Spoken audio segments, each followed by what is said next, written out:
ఇక లైంగిక దాడికి గురైన బాధితురాలి పేరుని వెల్లడించారన్న ఫోక్సో కేసులో వైసీపీ మాజీ ఎంపీ గోరంట్ల మాధవ్ విచారణ ముగిసింది.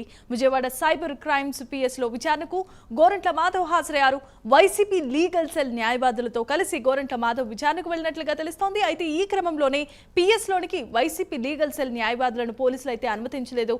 సైబర్ క్రైమ్స్ ఎస్ఐ మూర్తికి వైసీపీ లీగల్ సెల్ న్యాయవాదులకి మధ్య కాసేపు వాగ్వాదం చోటు చేసుకున్న పరిస్థితి. చివరికి చేసేదేమీ లేక వైసీపీ న్యాయవాదులు వెనుదిరిగారు. ఆ తర్వాత గోరంట్ల మాధవ్ను పోలీసులు ప్రశ్నించారు.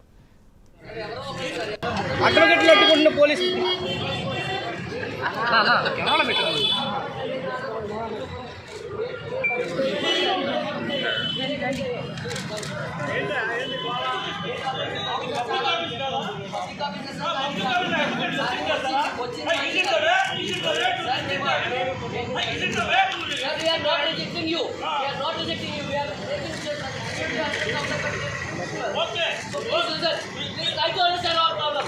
There is a security. There is a security. Please representing him. Please representing him. You have to obey all orders. You are supposed to go ahead. We are playing our particular. We are assisting you.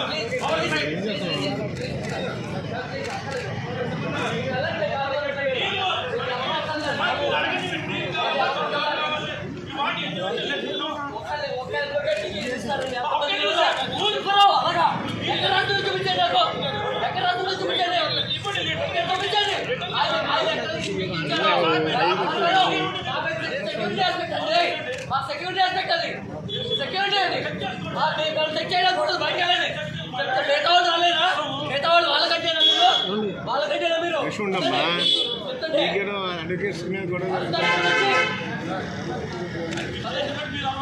అవునండి అదండి మరి కూర్చోమని చెప్పా. నేను ఎవరైనా ఒక advocate అని చెప్తున్నాము. ఎవరైనా అదండి రైట్. ఇక విజువల్స్ చూస్తున్నాం. వైసీపీ లీగల్ సెల్ న్యాయవాదులతో కలిసి గోరంట్ల మాధవ్ విజయవాడ క్రైమ్స్ పిఎస్ లో విచారణకు హాజరైనట్లుగా తెలుస్తోంది. అయితే కాసేపు అక్కడ న్యాయవాదులకు పిఎస్ లో ఉన్నటువంటి ఎస్ఐకి మధ్య కాసేపు ఉద్రిక్త పరిస్థితి తలెత్తినటువంటి విజువల్స్ చూస్తూ ఉన్నాం. ఇదే అంశానికి సంబంధించిన మరిన్ని అప్డేట్స్ ను అందించడానికి గుంటూరు నుండి మా కరెస్పాండెంట్ రవికృష్ణ ఫోన్ ద్వారా సిద్ధంగా ఉన్నారు. రవికృష్ణ, చెప్పండి, అక్కడ జరుగుతున్నటువంటి పరిస్థితికి సంబంధించిన అప్డేట్స్ ఏ విధంగా ఉన్నాయి? జమీమా, ఏదైతే సైబర్ క్రైమ్ పోలీస్ స్టేషన్ విజయవాడకి సంబంధించిన సైబర్ క్రైమ్ పోలీస్ స్టేషన్ కి మాజీ ఎంపీ అయినటువంటి గోరంట్ల మాధవ్ హాజరయ్యారు. ప్రధానంగా కూడా ఏదైతే ఒక మైనర్ బాలికకు సంబంధించినటువంటి అత్యాచారం కేసుకు సంబంధించిన విషయంలో ప్రధానంగా కూడా అక్కడ ఉన్నటువంటి ముద్దాయి పేర్లు కానీ, అదే ముద్దాయి పేర్లు అయితే చెప్పొచ్చు కానీ ఎవరైతే బాధితురాలు ఉన్నారో బాధితురాలు పేరుని ప్రస్తావించకూడదు. కానీ గోరంట్ల మాధవ్ అయితే ఒక మైనర్ బాలిక మీద అత్యాచారం చేసిన ఘటనలో ఆ మైనర్ బాలికకు సంబంధించినటువంటి పేరైతే ఆయన మీడియా ముఖంగా తెలియజేశారు. దీనికి సంబంధించి ఆయన మీద అయితే కేసు నమోదైంది.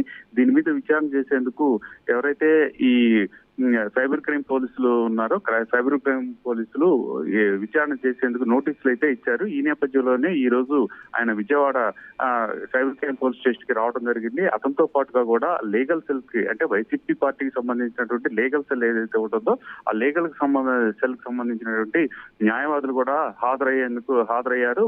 ఆయనతో పాటు లోపలికి పిఎస్ లోకి వచ్చేందుకు ప్రయత్నించే క్రమంలో అక్కడ ఉన్నటువంటి ఎవరైతే సైబర్ క్రైమ్ పోలీస్ స్టేషన్ కి సంబంధించినటువంటి ఎస్ఐ అయినటువంటి మూర్తి ఎవరు ఉన్నారో ఆయన అయితే వాళ్ళని అడ్డుకున్నారు. ఆయనతో పాటు సిబ్బంది కూడా అడ్డుకున్నటువంటి పరిస్థితి. ఈ నేపథ్యంలోనే పోలీసులకి అదే విధంగా కూడా లీగల్ సెల్ కి సంబంధించినటువంటి న్యాయవాదులకు మధ్య కొంత తోపులాట జరిగింది. ఆ తర్వాత అయితే మాత్రం వాగ్వాదం చోటు చేసుకున్నటువంటి పరిస్థితి. అయితే ఎవరైతే ఇక్కడికి విచారణకు వచ్చారో వాళ్ళు మాత్రమే లోపలికి హాజరు కావాలి, అధికారులుగా ముందు హాజరు కావాలి. అంతేకాని లీగల్ సెల్ కు సంబంధించిన వాళ్ళు కానీ లాయర్లు కానీ హాజరు అయ్యేటువంటి అవకాశమే లేదు. ఒకవేళ అలా కావాలంటే మాత్రం కోర్టు ద్వారా పర్మిషన్ వచ్చినప్పుడు మాత్రమే లోపలికి రావాల్సిన పరిస్థితి ఉంటుంది అని వివరించి చెప్పినటువంటి నేపథ్యంలో అయితే మాత్రం లీగల్ సెల్ కు సంబంధించిన న్యాయవాదులు అయితే కొంత తగ్గిన పరిస్థితి అయితే ఉంది. ప్రస్తుతం అయితే మాత్రం ఈ ఎవరైతే గోరంట్ల మాధవ్ మాజీ ఎంపీ ఉన్నాడో ఆయనకు సంబంధించిన విచారణ అయితే కొనసాగుతూ ఉంది. Jemimah, right. Thanks for the updates Ravikrishna.